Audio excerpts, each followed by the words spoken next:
அவர் மேகத்தை மறைவுக்காக விரித்து இரவை வெளிச்சமாக்குகிறதற்காக அக்கினியையும் தந்தார். கேட்டார்கள். அவர் காடைகளை வரப்பண்ணினார்.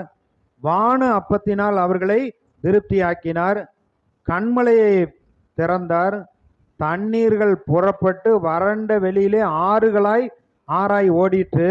அவர் தம்முடைய பரிசுத்த வாக்குத்தத்தத்தையும் தம்முடைய தாசனாகிய ஆபிரகாமை நினைத்து தம்முடைய ஜனத்தை களிப்போடும் தாம் தெரிந்து கொண்டவர்களை கெம்பீர சத்தத்தோடும் புறப்பட பண்ணி.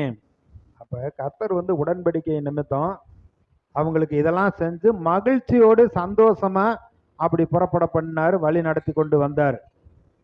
இன்றைக்கு இயேசு கிறிஸ்து மூலமாக நமக்கு இது போன்ற மகிழ்ச்சியும் சந்தோஷத்தையும் வெற்றியையும் ஆசீர்வாதத்தையும் தான் வைத்திருக்கிறார். நாம் அவருடைய ஜனங்களா இருக்கிறோம்.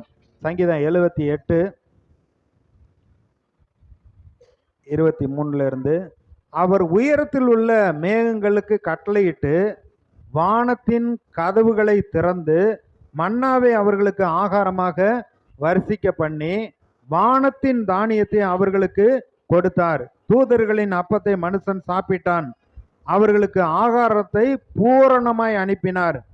ஆகாசத்திலே கீழ்காற்றை வரப்பண்ணி தம்முடைய வல்லமையினால் தென்றலை வீச செய்து மாம்சத்தை தூளத்தனையாயும் சிறகுள்ள பறவைகளை கடற்கரை மணலத்தனையாகவும் வர்ஷிக்க பண்ணினார். அப்ப கர்த்தர் என்ன செஞ்சாருங்கிறத தாவீது எடுத்து அதை ஜனங்களுக்கு சொல்றாரு. இப்படியெல்லாம் பாதுகாத்தார். வானத்தின் மதகை திறந்தார்.